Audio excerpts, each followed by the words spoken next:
Hi, everyone. Nice to see you. Nice to be here.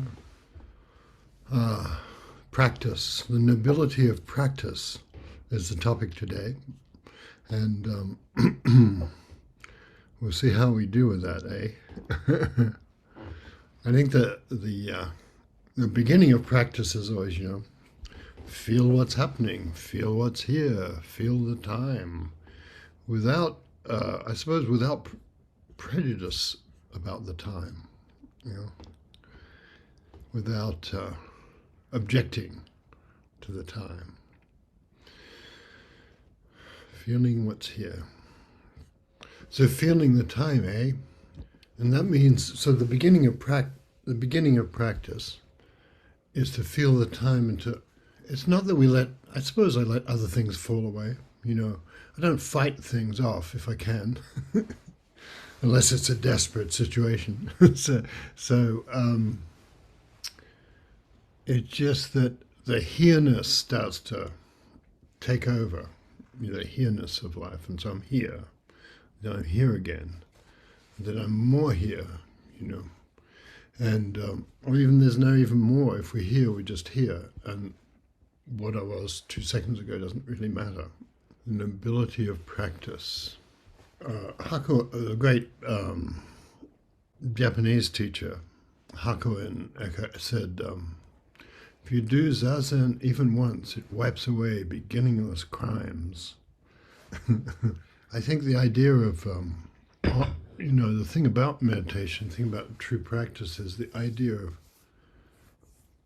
suddenly you're beyond success and failure and honor and disgrace and all those things. So if you do zazen even once, that's what we're doing now. We're doing that once, wiping away everything, every difficulty, every reverse we've ever had, every failure we've ever had, every shame we've ever had, every guilt we've ever had.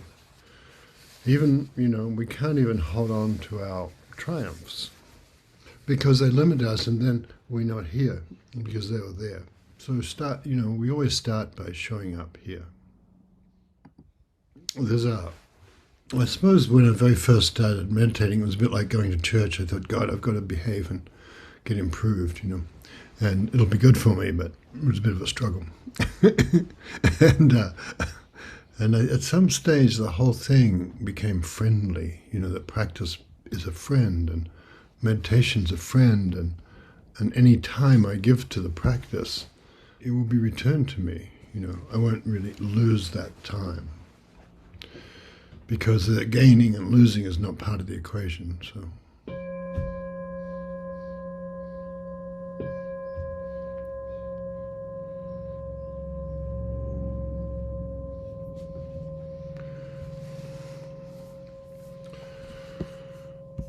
So here we are. So now I suppose then you can at least notice what are the qualities of here-ness? What's the here of meditation?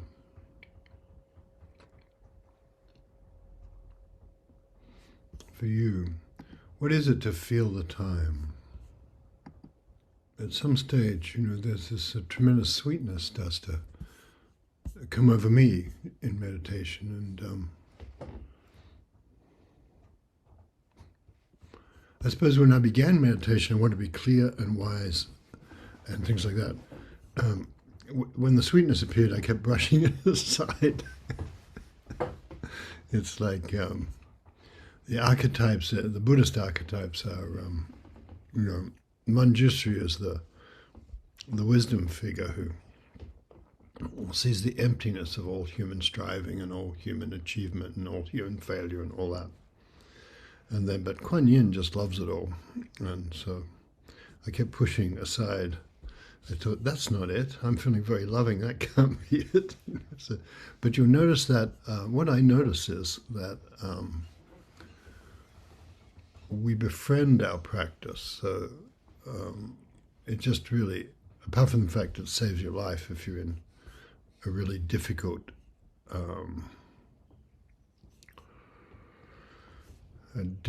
situation, And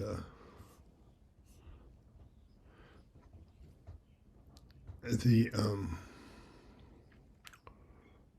like if you're trying to do something hard at work, or if you've got a difficulty in your family that somebody you love is suffering or you're suffering, then in practice you realize that practice is immediately beneficial. And so, it's not so hard to realize that.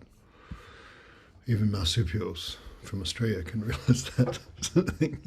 It's like, oh yeah, meditation might help. But there's a deeper thing of like, it's a way to befriend your life and befriend reality, meditation.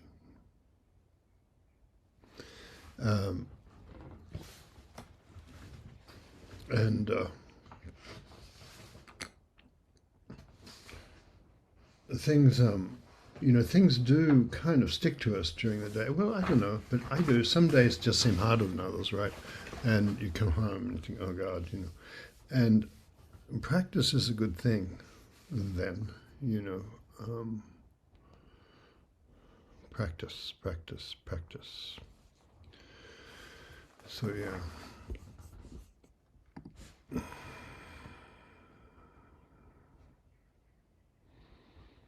And in a way, it's all right to just feel it. Like, so right now, just feel it, feel what you've got and feel this is what you have for your whole life right now is what's right now. So what we have right now, that's it. Yeah. And it's infinite. So, and one of the Tibetan teachers used to say, enjoy yourself. And I think that's kind of a nice thing. That's what meditation is. It's enjoy yourself. And then you realize the things that I do to enjoy myself are just, that's all right, but they're often a faint shadow of truly filling, the universe is full. And we're really here and we show up here, enjoy yourself. So I thought I'd read something. I'm thinking about how we pass on the way, and some time ago I read this during a ceremony, quite a long time ago now, about that. And this is from Martin Amis, who just died. And I don't actually enjoy his novels, but probably his best thing was something he wrote about his life. And his father was a famous, brilliant, sacred monster. And he's got this rather charming thing about, the enjoyableness of the thusness of life. And Dad, this was my oldest son, Louis, then aged 11. This is Martin talking. Yes, my dad would have said yes, with a dip in it to signal mild but invariable disapproval. Once asked him why he did this, and he said, well, I'm already here, aren't I? For him, the dad yes interlude was a clear redundancy, because we're in the same room together and established as having some kind of conversation, however desultory and unenlivening from his point of view. I saw what he meant, but 5 minutes later I'd find myself saying, Dad? It's kid life, right? And then I would brace myself for an especially vehement yes, affirmative. I was a teenager before I broke the habit. Children need a beat of time to secure attention while the thought is framed. So it's about, he understands, he's a novelist too, understands creative process. But this is Kingsley Amis, his father, writing about him. And Dad, yes. How big's the boat that's taking us to Portugal? I don't know really, pretty big I should think. As big as a killer whale? What? Oh yes, easily. As big as a blue whale? Yes, of course, as big as any kind of whale. Bigger? Yes, much bigger. How much bigger? Never you mind how much bigger. Just bigger is all I can tell you. There's a break and the discussion resumes. Dad? Yes. If two tigers jumped on a blue whale, could they kill it? Well, but that couldn't happen, you see. If the whale was in the sea, the tigers would drown straight away. And if the whale was, but supposing they did jump on the whale, oh God. Well, I suppose the tigers would kill the whale eventually, but it'd take a long time. How long would it take one tiger? Even longer. Now, I'm not answering any more questions about whales or tigers. Dad? Oh, what is it now? If two sea serpents... Martin says, how well I remember those vastly stimulating chats. My tigers weren't just ordinary tigers, they were saber-toothed tigers. And the gladiatorial bouts I dreamed up were far more elaborate. If two boa constrictors, 4 barracuda, 3 anacondas, and a giant squid. So, I don't know what that. I think there's a certain we're always in it, and that sense of enjoying yourself and play is just always there, if you'll allow it. So maybe I don't have a good reason for reading that, except that I really liked it.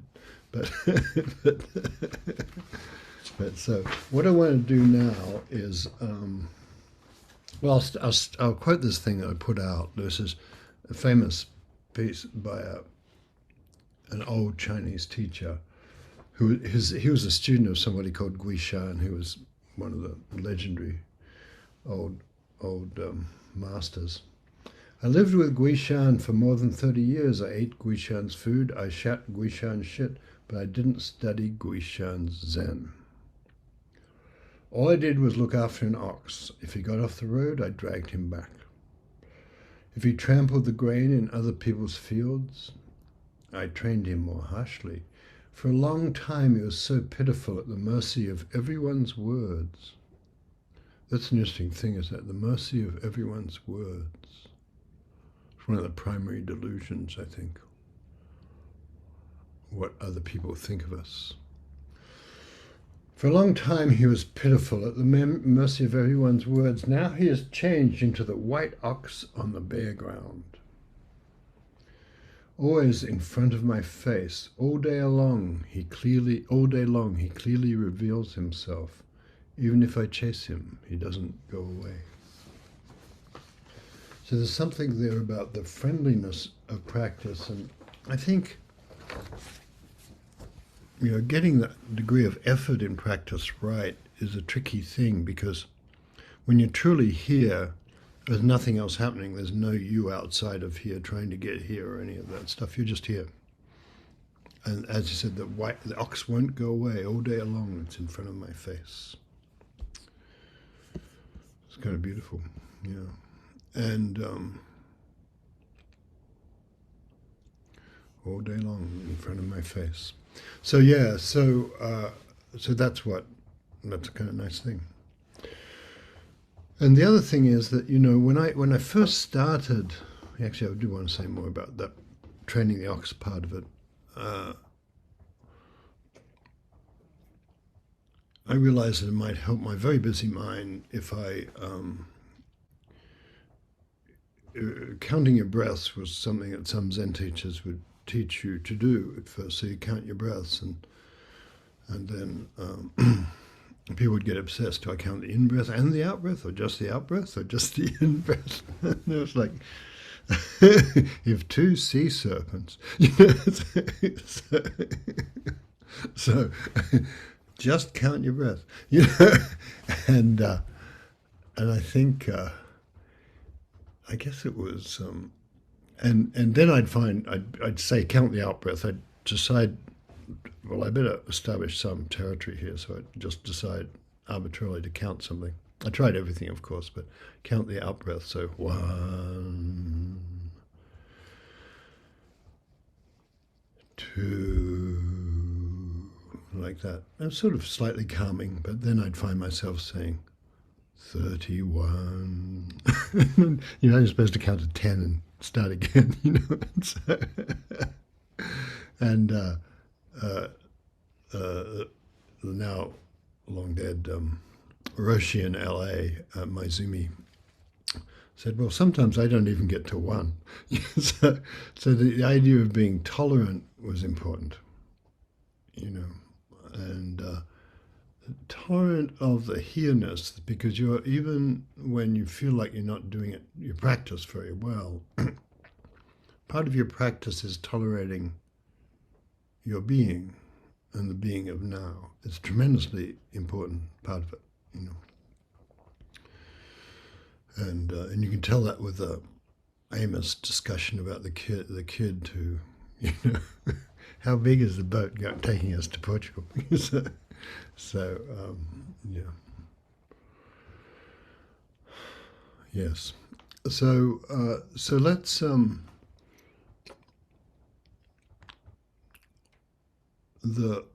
all the fundamental koans that go, what is the light? Yeah. Ordinary mind is the way.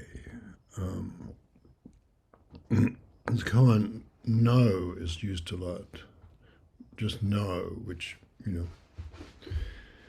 a way means you're not getting involved with all the thoughts that are pulling at you. How many sea serpents? No. So the meditation is something else to do, a way to be here without following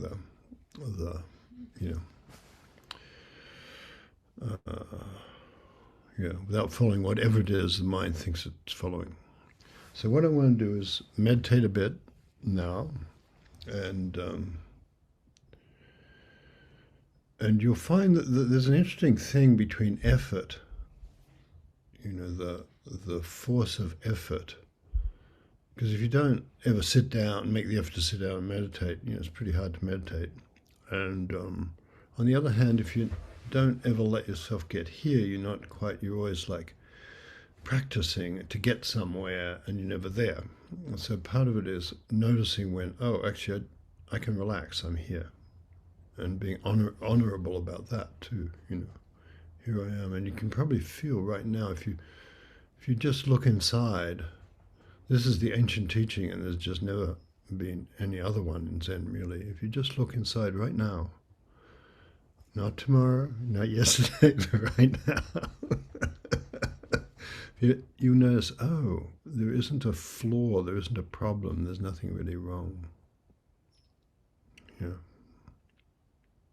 Just feel that, and feel the expansiveness of there's nothing wrong with your life, and anything you thought might be wrong. Well, you're here, you're in it, you'll make your way through, you'll make your way across the stream on the stepping stones, you'll make your way. Someone sent me a note saying, I can't tell that cry of that hawk is here or there. Which I suppose is saying, I can't tell if it's here or here. So, yeah, it's always here. Well, I have more to say and address here, but I think I'll just do this little thing, piece, and then I'd like to hear from some other people. So the thing is that there's usually a reason we practice, and then after a while we transcend that. So it's like love in that sense, that we can think that we love a person because of X and Y and Z, but actually we just love them. So you're allowed not to have a good reason. And in fact, that's a true thing, isn't it? Like, obviously it's, some things are hard and some things are easy and appealing, but in another way, love is just here, and life is just here, meditation is just here. And your life, no matter what's going on with you, is just here, and it's a marvelous thing to have. And so, I noticed that, my mind was sort of, I was involved with various turmoils in the outer world and political lobbying and things, and it was pretty crazy. And I realized that if I meditated every day, the outer world didn't get less crazy, but I got less crazy. Or I wasn't so contaminated by it, you know. And that was a kind of nice thing to discover. And then I noticed gradually there was a kind of purification does go on in meditation,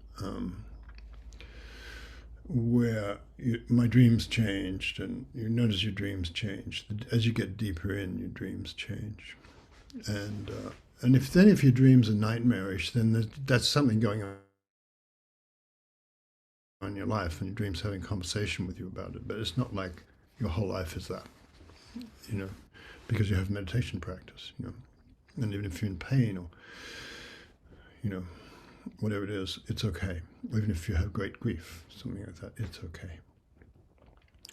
And you're not. I think in a way that thing about not being at the mercy of everyone's words is important. That we stop trying to control what other people are thinking. You know, and if we're salespeople, we're always trying to do that anyway. but you are thinking this is the best car and you want to buy it right now. Or you want to buy my whatever it is, that I'm selling. And but we can tell in some way we get free of the manipulations in things. We're just here. And so that's part of the purification is to, it's not that we don't care about things, but we're freer. So that's the purification. We're not always grasping, we're not so worried that other people don't approve of us, all those things. So yeah, so it's a marvelous thing actually. I think the other thing is that the difference between meditation and non-meditation, it will be real, but it will be smaller, so that whatever you're learning in meditation might be with you anyway. In the cry of the hawk, as mentioned, in the sound of the traffic, and whatever it is, in you, in the thoughts and feelings that come up, and you don't have to get rid of the thoughts and feelings in a true practice. You just, you know, they just run through. And the universe runs through us. A great old there's a sutra that says, don't raise delusive thoughts. If you've raised delusive thoughts, don't get rid of them. So, in other words, you don't have to play whack-a-mole either. So it's all right, you know. It's, this, and you're free inside anything. So I think that's an important thing to know about. And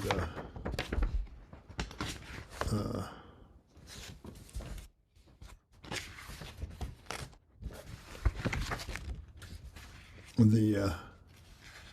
have a couple of poems here. I don't know if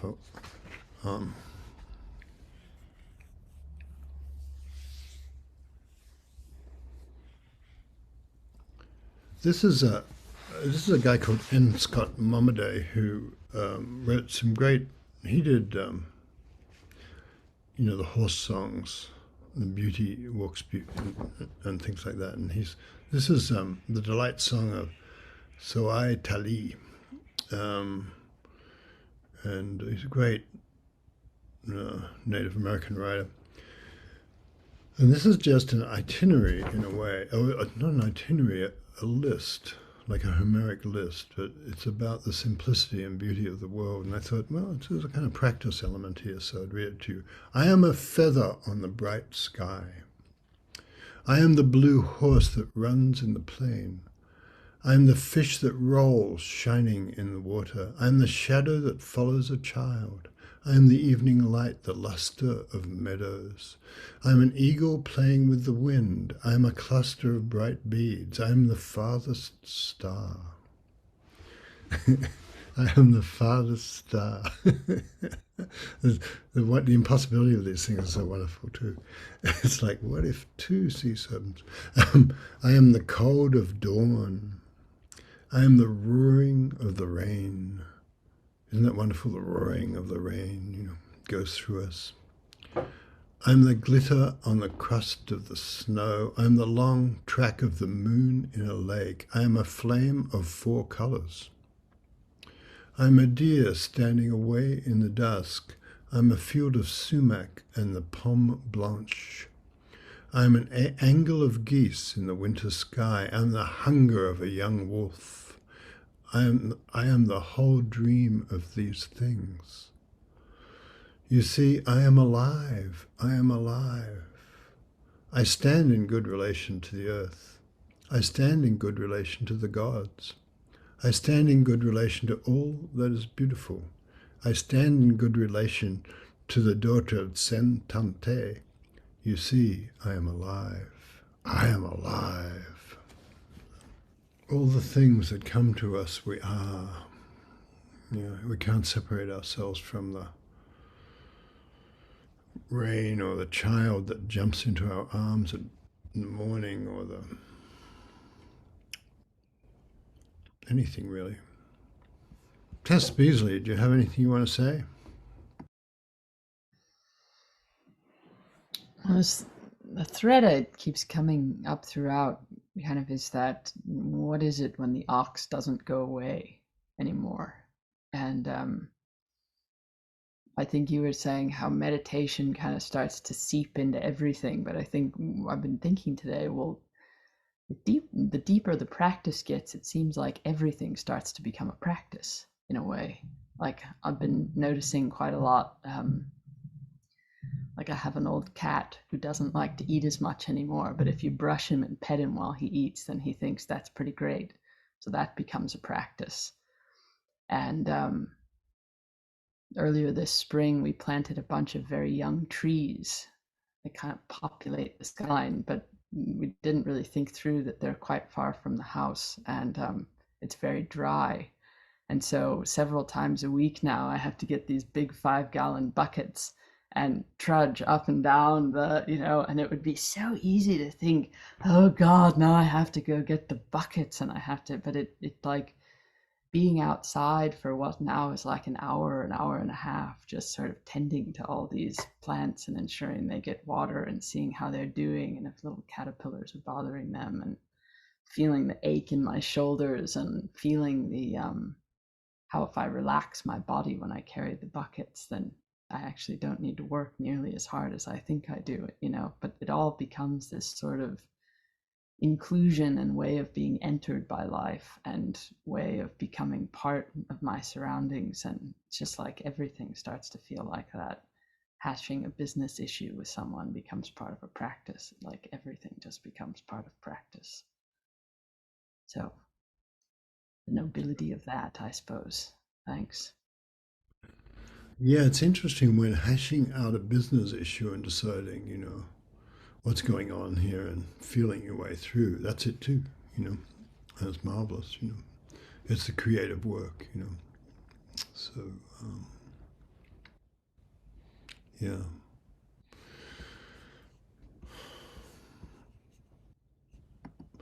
John Joseph, do you have anything to say about practice?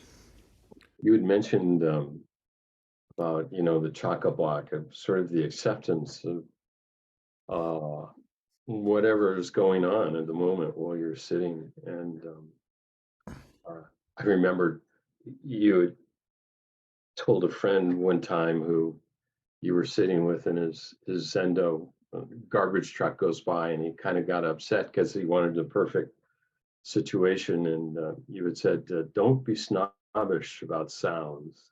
I love that. But one time, real briefly, I was going to have a Saturday sitting with a group of people, and I got a call the night before that the hall that we're going to meet in, they were going to be doing some chainsaw work in the basement just below where we were sitting, and it was supposed to start about the same time we were sitting. And I thought, well, maybe I should call everybody and tell them, and I decided not to. So we start sitting, and every moment for the next 2 hours, I'm expecting to hear this chainsaw light up and chainsaw light up and chainsaw light up.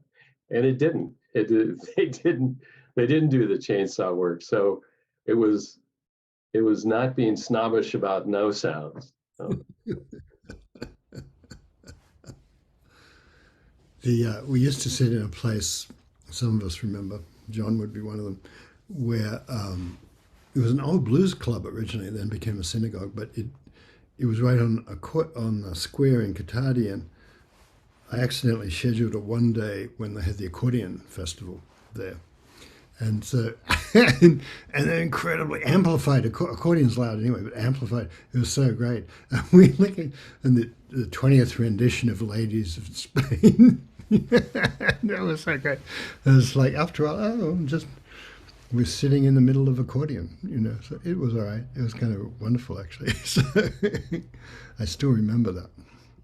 Alison. I was thinking about the white ox and the part where you were saying we're no longer thrown about by other people's words, and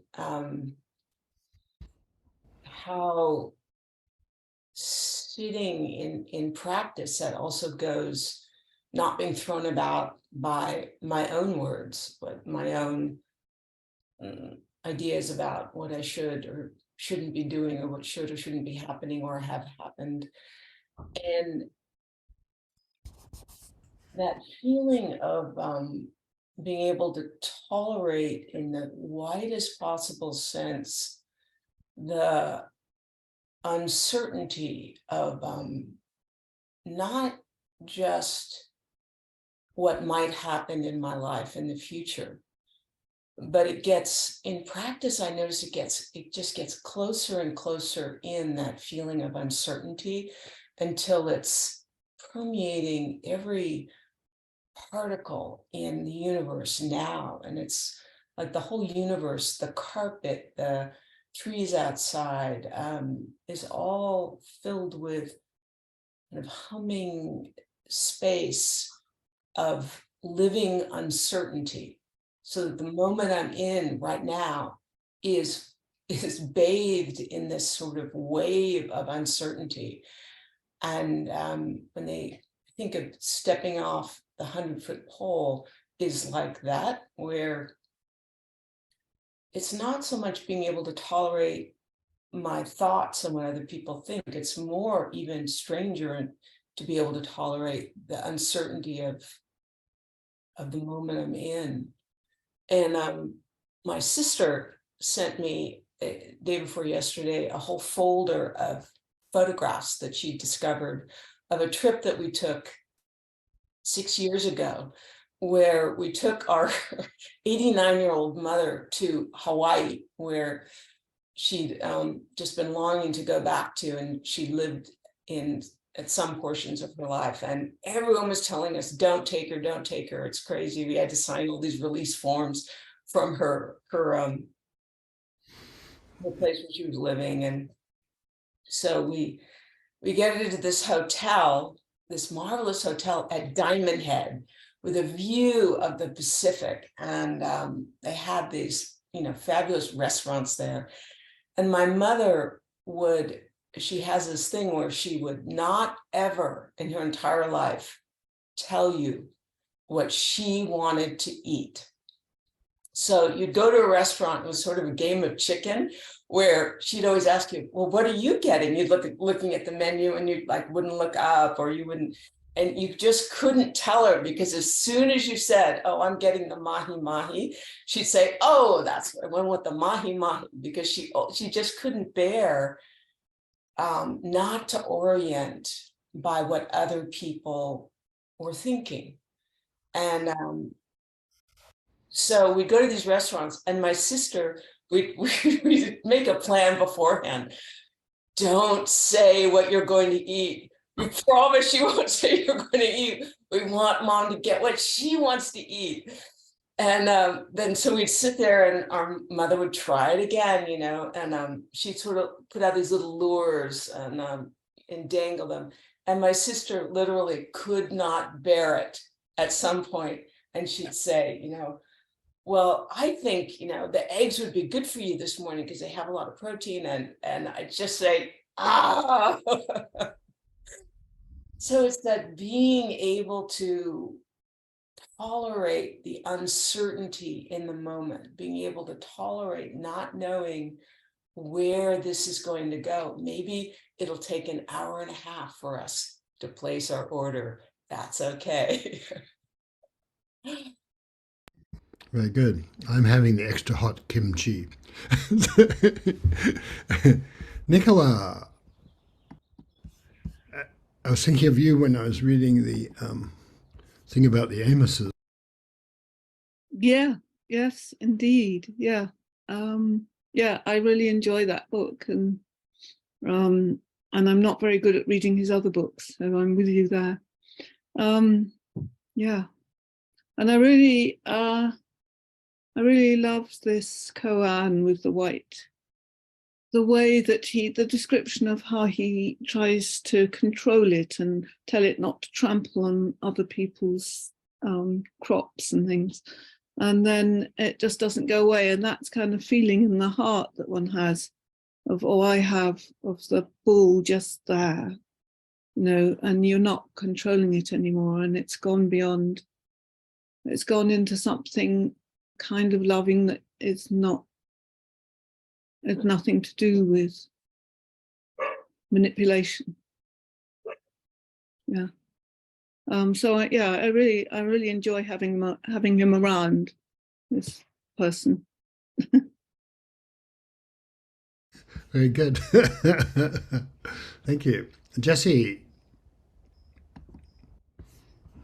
Yeah, you caught me in the middle of making a list. Actually, so like in the middle of the meditation, I started making this list of, I don't know what happened. The question of the word "what is practice" came up, and it was just kind of a free association of it. Of what is it for me? And thinking about, I have a thing about, I really love teaching, and that's a practice.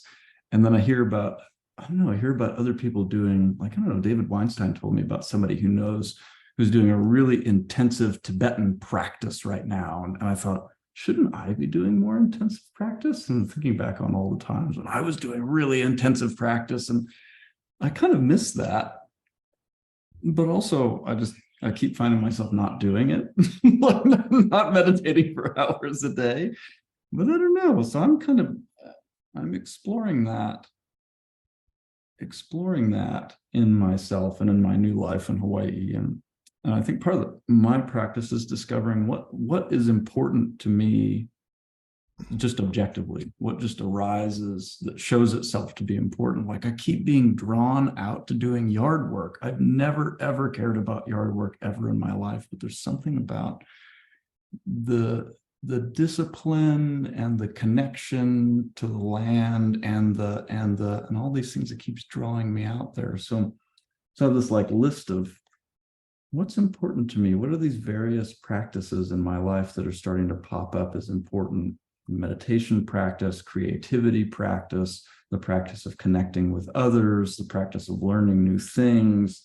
And none of these are like, I think I'd always seen them as tied to some sort of moral thing before. Well, you should connect with other people because that's good. But I actually found myself wanting to do that, which is strange. I typically like to just be in my cave staring at the wall for 9 years. But I don't know, a lot going on inside my mind right now as I'm looking at I've got some Post-it notes over here, and then a small notepad, and then a larger notepad. The words are all sort of flying around. And then the last thing is like the big question of, well, where does my practice not reach? Or where do I not allow my practice to show up in my life? And are there certain connections with people, like my connection with my son right now is a place where I get disconnected from my practice, or I forget my practice, or I get bowled over by something. And not that I think that needs to be any different, but that's interesting. What is that? What is it that blocks that kind of consciousness from flowing into those moments? So I don't know. There you go. List making, yes. List is a succession of now.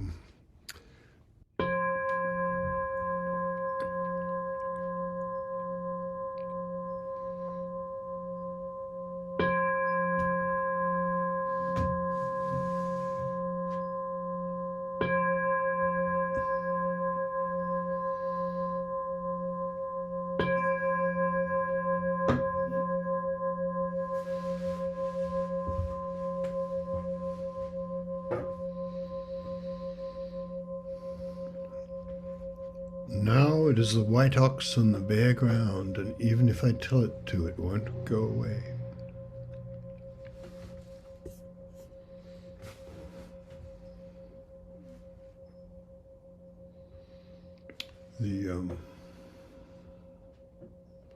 There's one of the old mythical stories about the Buddha sent his assistant out to find something that wasn't medicine, and he came back and said he couldn't find anything that wasn't medicine. It's the same koan, really.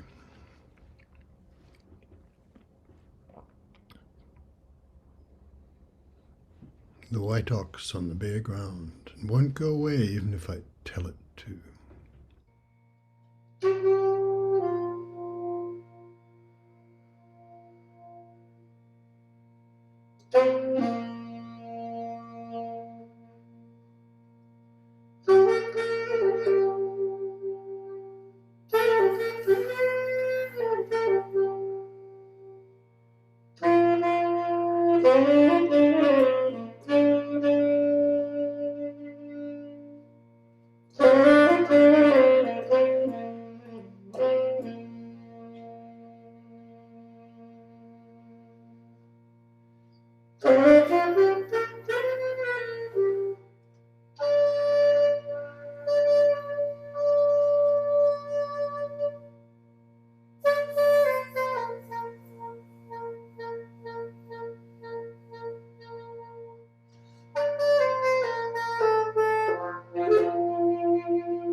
Lord is the white ox on the bare ground, and it won't go away even if I tell it to.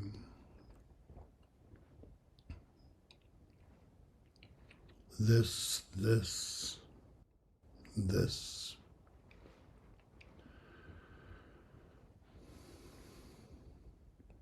The mysterious opening of our lives when we pay attention.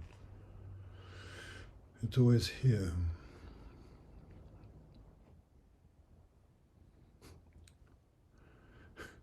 No matter what nutty experiments we've done with our lives, the white ox won't go away.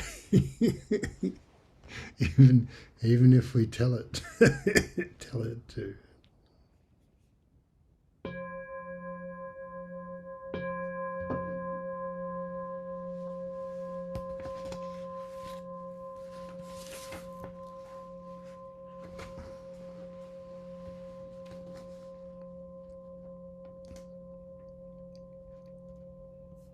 Here's a rather subtle poem about paying attention. It's about the hand is something.